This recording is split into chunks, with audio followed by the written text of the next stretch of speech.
My dearest brothers and sisters, this is Hakann speaking. I greet you in peace and love. In our culture, teenagers become adults when they reach a certain level of consciousness and awareness and maturity, and not when they have existed for 18 years. From my perspective, some Earth humans may have adult bodies, but I personally don't think they are very adult. I am not arguing that you should take certain people's rights away, or treat people condescendingly. But I am saying that it's useful to keep in mind that just because someone has the body of an adult, doesn't necessarily mean that they have the consciousness and awareness that you would expect an adult to have. For example, many people assume that anyone who has the body of an adult, is a logical person who arrives at their beliefs through facts and reason. In reality, most people on Earth right now believe whatever is most psychologically comfortable. Part of that can be seen as immaturity. Or part of that can be seen as possibly adult people being so squeezed and overburdened that they're looking for psychologically comforting beliefs. Some people look for comfort not because there's anything fundamentally wrong with them, but just because they are getting squeezed right now. Or they might have had a tough childhood, but perhaps they can still heal and become more adult later in life, in our sense of the word. So, it's understandable that a lot of people are adopting what you might think of as comfort beliefs, which are beliefs that aren't exactly logical or compassionate but that are comfortable for the person himself or herself to have. What's unfortunate is that right now, both the left and the right have comfort beliefs that make the other side feel less safe. And one side having an out-of-alignment comfort belief, actually strengthens the out-of-alignment comfort beliefs on the other side. It's a vicious circle. Both sides have comfort beliefs that drive the other side to ever more tightly embrace their own comfort beliefs. For example, someone on the right may have the out-of-alignment comfort belief, the reason I have a pretty good life is because I am virtuous and worked hard and made smart choices. No one helped me out, I did it all on my own. Anyone who doesn't have a good life is either immoral or lazy or made bad choices, and they deserve what they get. If someone is struggling, they should just stop making bad choices and work hard, and that will fix it. Now, there are some good parts of this belief. Personal responsibility is very important. And sure, making good choices and working hard can absolutely help someone build a better life. Frankly, a more moderate version of this belief would just be a good belief to have. But the somewhat extreme version of the belief that I just shared is overly simplistic and selfing and a bit callous. Not everyone who is struggling can solve their problems just by working harder. If someone on the right expresses this belief, it can easily make someone on the left feel bad and unsafe, and for understandable reasons.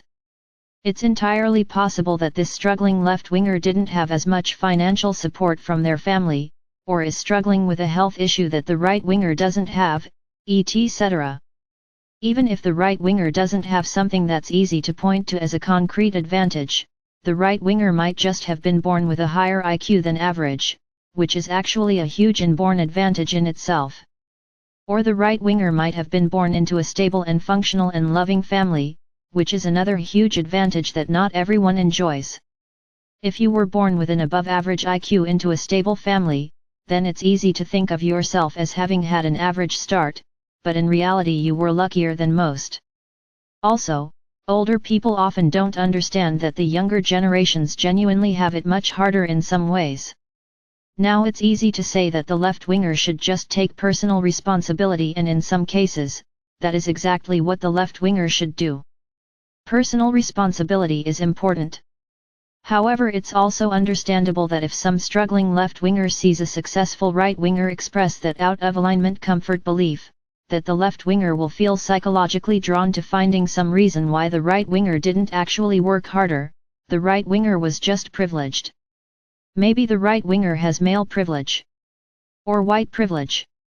Or some other kind of privilege.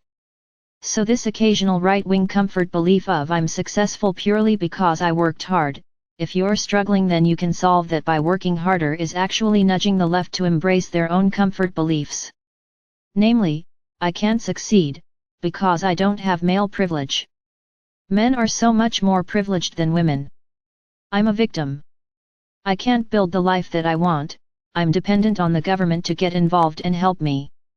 Rich people are always leeches and always oppressors and are always evil extractors of value. But in turn, it is also understandable that if the left expresses these comfort beliefs, that people on the right will be further nudged into adopting their comfort belief. Namely, there are plenty of people on the right who didn't have an unfair advantage, they just genuinely worked hard and contributed significantly to the real economy. And if you tell these people that they're just evil privileged rich dudes, then you're actually pushing them into the right-wing comfort belief we expressed earlier, of screw you, if you're struggling then that's your fault and you can solve your problems by working harder.